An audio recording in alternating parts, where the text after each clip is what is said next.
I may not show this whole video as far as what I had to say about Bumble. I got pretty heated. Not heated, but I got pretty excited and I got pretty vocal. And I also shared an experience that I had on my very first Bumble date. And it traumatized me. You guys want to hear something? I started this Bumble because it was a suggestion from my daughter. And this was back in maybe late 2021 or 2022. Because I've been single since like the end of 2018. And I hadn't gone out on any dates. So I started Bumble back then and met a gentleman from Houston. We spoke on the phone. We became, close friends over the phone and texting for almost 6 months. So he finally is like, hey, I'd like to meet you. And I'm like, okay. And after everything we've talked about, everything we've learned about each other, and he knew that I was not interested in sex, I was not interested in anything close to that. And I told him, I said, I don't even want you. I said, you can come. I said, but I don't want you to make me feel uncomfortable. Don't even try to hold my hand. Don't try to kiss me. I said, I need you to know that up front before you come all this way. And he was, that's fine. I just want to meet you. No problem. I respect that. And I'm like, this is great. Okay, cool. This is great. So he gets here. We have a fantastic day. He got a hotel downtown. We spent the day out we met at the Driscoll, is what it is. We met at the Driscoll and we had some drinks and dinner, and then we hit the town for a while. And it was a summer day. It was hot, and he's like, hey, my hotel has a rooftop bar. Do you want to go there? And I was like, you know what, that's fine. Yes, let's do that.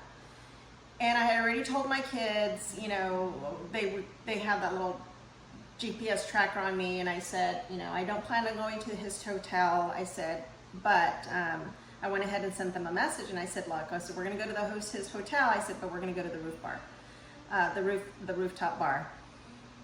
So we do that, and we're up there, and he's a doctor, and so he has early hours. He gets up at 4:30 and is at the hospital by 5:30. Sometimes he'd sleep at the hospital, blah blah blah, whatever. But he would go to bed super early and would get up super early.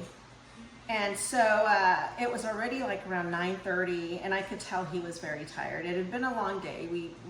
We met at the Driscoll at 11, so it had been a long day. And his eyes were getting red. I can tell he was tired. So he's like, hey, why don't we have a nightcap in my room? And I was like, no. It's like, no, because that goes totally against my rules. That totally goes against my rules. And I told the kids, I'm not doing that. I'm not planning on going to his room. So, I just want you guys to know that. I don't know why I told him that, but I did. So he's like, come on. And he's like, he's like, you can trust me and everything. I'm like, okay. So I was like, you know what? Okay, we've talked on the phone for over 6 months. And he knows how I feel. I made it very clear to him. He's a respectable doctor.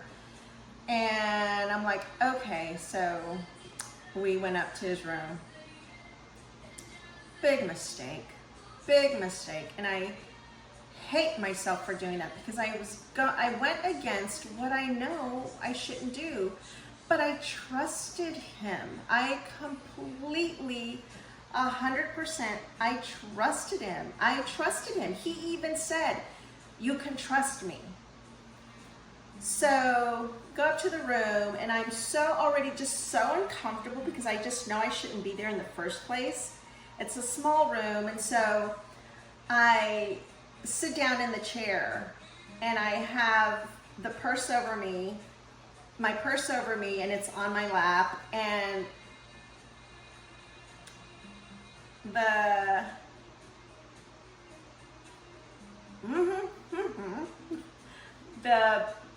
MF said, you look like an old lady with your purse on your lap.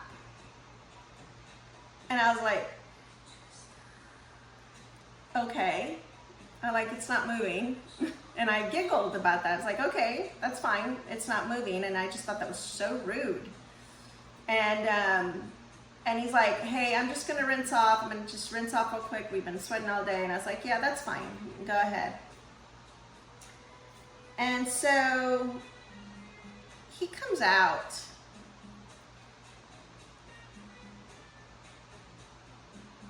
Of the shower, of the bathroom, completely naked, with a thing, something I honestly have never seen before. It was ridiculous.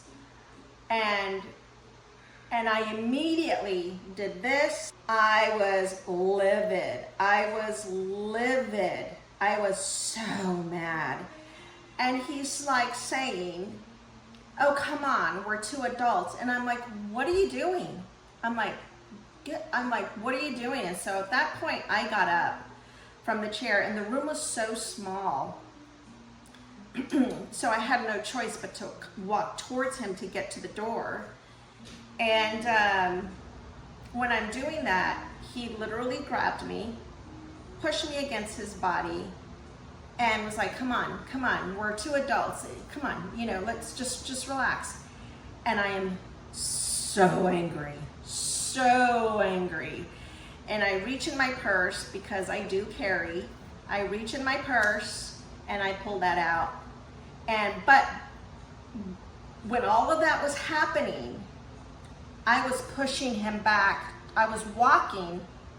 He was walking backwards towards the door, and he locked the door. And there was still a distance between them. He put that little latch thing. And so that's when I brought it out, and I just started cussing at him at the top of my lungs, was so angry, just saying the ugliest words I could while I was pointing that at him. But as soon as he realized that it was a 9mm, he got so mad, he got so angry. He got angry at me for being angry at him for doing what he was doing. I'm like, are you kidding me? Are you? Anyway, so at that point, I turned around, and now I'm at the back of my back is at the door, and I'm unlocking everything, trying to unlock everything with this hand, while I still kept it. I kept it pointed at him, and then I walked out, and I was shaking. I was shaking with anger. I was shaking because I could have been in a situation, if I feel if I hadn't had that with me, he would have raped me, and who knows what else. So he wasn't expecting that. He wasn't expecting that from me, because all I had showed him was my kindness. I had been kind all this time. I had been a normal, kind person. But yeah, and the audacity for him to start calling me names, saying I'm a crazy bee and this and you that. What are you doing? Are you crazy? And it's like, what? what? I am here now protecting myself because you're the one who's crazy. Of course I didn't say all of that, but it's in my head. I'm thinking, what are you talking about? You're the one, what? Anyway. So that was my very first Bumble experience. And with that being said, I got off the app and I promised I would never get on again. But recently this year, I am back on. I'm just trying to be careful. And I did in my head, it's just so upsetting.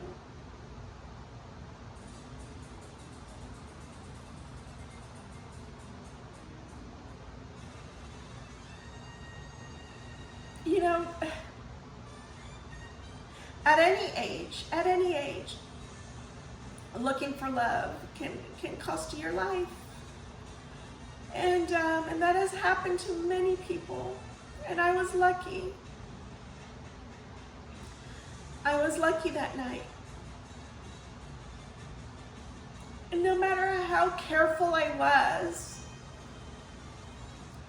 and I did my due diligence. We talked on the phone for over 6 months. And, but it was my mistake. I went to that room with him. And,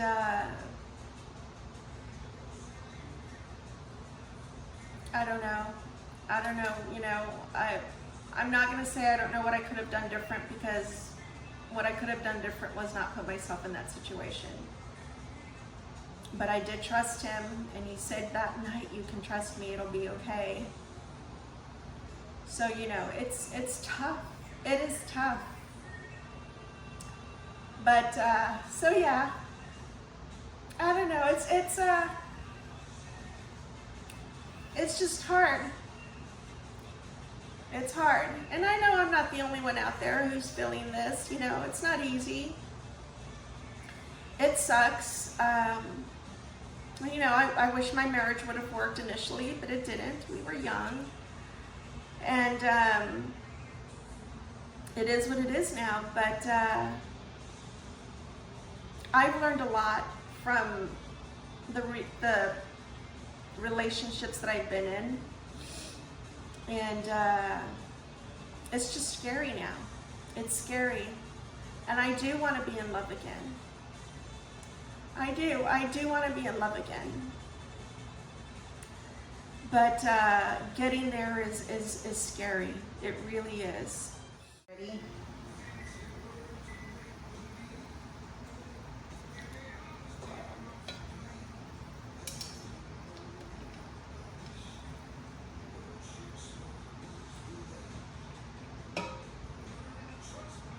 Hanging on by a lamp.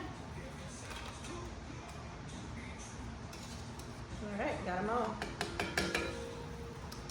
Yummy. Woo-hoo. Yum. Thank you so much for hanging out with me today. And I'm getting ready to enjoy my dinner. I appreciate you taking the time to be with me. Don't forget to subscribe if you haven't yet. Again, my name is Yolanda, and I'm from Austin, Texas. I do blogs about my day, about my weekend, or places I've been, and I talk about dating and being single. So if you haven't subscribed yet, please do so. I would really appreciate your help. I would love for my channel to grow. And I thank you so much from the bottom of my heart for spending time with me today. Thank you. Bye-bye.